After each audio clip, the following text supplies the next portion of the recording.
Ya, assalamualaikum warahmatullahi wabarakatuh. Jumpa lagi di channel Buya Family bersama saya Fajria. Ya, kali ini sebenarnya udah pengen cerita tentang hal ini dari lama, bahwa fakta-fakta tentang atau hal yang menarik di daerah Cicurug, Sukabumi. Oke, yang pertama yakni Cicurug, Sukabumi itu sebenarnya berada di sisi atau di pinggir kota Sukabumi. Lebih tepatnya ini salah satu kecamatan di Kabupaten Sukabumi yang tepat berbatasan dengan Bogor, yakni Kecamatan Cigombong, Kabupaten Bogor gitu. Jadi kalau misalnya ada orang dengar Cicurug gitu, Sukabumi, wah jauh juga ya, padahal tidak terlalu jauh, apalagi sekarang sudah ada tol Sukabumi ya, namanya Bocimi, Bogor Ciawi Sukabumi. Jadi kalau mau kesini bisa lewat tol untuk punya mobil ya. Kalau yang pakai kendaraan seperti motor, seperti saya dengan anak-anak dan suami, biasanya kita naik motor untuk ke Jakarta itu lewat jalan Tajur, kemudian mana ya, Cibinong. Jadi Cibinong Bogor, kemudian lewat pasar Rebo, atau sebutannya apa ya kalau itu Kampung Rambutan sih kenal tolnya, tapi ini emang lewat Cijantung. Oh ya, Cijantung, Pasar Rebo, seperti itu. Atau jalan lain, satu lagi yang naik motor lewat Ciputat, Pamulang, kemudian terus ke apa itu namanya ya, Semplak Bogor, ada lewat Lanut, Lanut angkatan udara itu apa yang namanya itu, Atang Sanjaya, seperti itu. Jadi kami keluarga biasanya berempat kalau ke Jakarta itu naik motor dengan lewat jalan-jalan tadi barusan yang saya sebutkan ya. Kemudian karena Cicurug berada di pinggir atau berbatasan langsung dengan Cigombong, Kabupaten Bogor, maka Cicurug yang kedua ini adalah terkenal dengan macet, karena saat orang-orang masuk ke dalam Cicurug Sukabumi itu memang awalnya jalannya masih jalan biasa, kemudian nggak lama itu masuk dekat pasar Cicurug. Jadi terkenal dengan kemacetannya gitu, walaupun di kecamatan lain sebenarnya bisa macet juga, seperti setelah Cicurug ini ada Parung Kuda dan Cibadak, yang apalagi di Cibadak ada arah jalan ke Pelabuhan Ratu, seperti itu. Kemudian yang ketiga ialah karena ini mungkin di desa ya, boleh dibilang dianggap di pinggir ya, walaupun kita masih berbatasan dengan Bogor. Bahkan pernah mati listrik itu satu kecamatan, seperti itu. Jadi waktu itu saya juga shock ya. Nah itu baru jadi intinya yang ketiga ini maksudnya pernah mati satu kecamatan.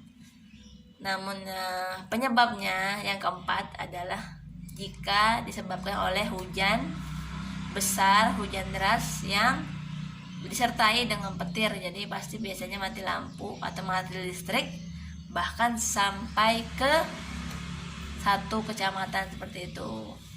Kemudian yang kelima ya, yang kelima ialah karena mati listrik tadi, jadi maka mati pula jaringan internet, seperti itu. Namun ya mungkin ini ada sedikit pembedaan. Kalau pakai Telkomsel, boleh nggak ya disebut pakai Telkomsel, itu sejak mendung pun sudah mulai biasanya gangguan sedikit. Tapi kalau Indosat biasanya lebih baik lah, lebih baik dalam artinya memang masih ada. Tapi kalau sudah hujan pun sebenarnya pasti ada gangguan juga, seperti itu. Karena apalagi ini di desa, kemudian ada gunung ya, atau apa yang menyebabkannya susah ya, mungkin memang karena jarang towernya begitu ya.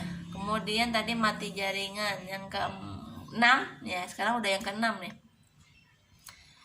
di Cicurug ini banyak pabrik ya, jadi apa tuh, pabrik mulai dari pabrik garmen, kemudian pabrik aqua yang kemarin di Banjir Bandang itu sempat terendam sedikit, kemudian ada pabrik susu ya.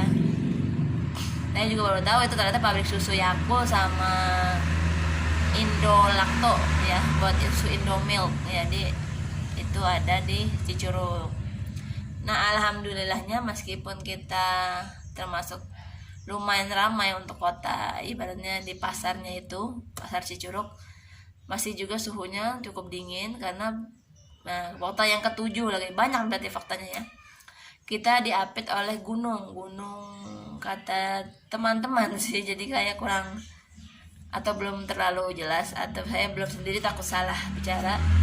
Salah satunya ada Gunung Salak. Jadi rumah kami atau desa ini masih dekat dengan gunung, sehingga cuacanya atau suhu udaranya cukup sejuk, cukup nyaman untuk kita tidur lah. Mungkin di WFH kita sekarang jadi benar-benar bisa mager gitu ya, tapi ya alhamdulillahnya ya suhunya gitu. Jadi kalau kita bandingkan dengan Jakarta yang sekarang mungkin udah di atas 30 suhunya, di sini alhamdulillah masih di bawah 30, bahkan pernah di bawah 20. Waktu itu 19 derajat Celcius.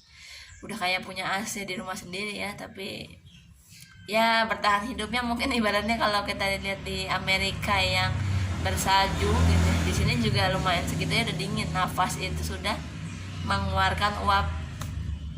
Seperti kalau kita nonton film dingin-dingin di Amerika, atau mungkin pada saat film Korea, film drama Jepang yang memang dapat iklim dingin ya, mereka iklim salju. Tapi di sini alhamdulillah cukup sejuk seperti itu. Ya kira fakta apa lagi ya? Ini baru 7 ya. Dan saya sih baru segitu kali ya, belum banyak yang mudah-mudahan jadi lebih tahu tentang Cicurug Sukabumi ya. Sekian dari saya, mudah-mudahan bermanfaat, mungkin sedikit bermanfaat tentang apa yang saya ketahui atau saya dapat di Cicurug Sukabumi ini. Sekian dari saya, wassalamualaikum warahmatullahi wabarakatuh, sampai jumpa.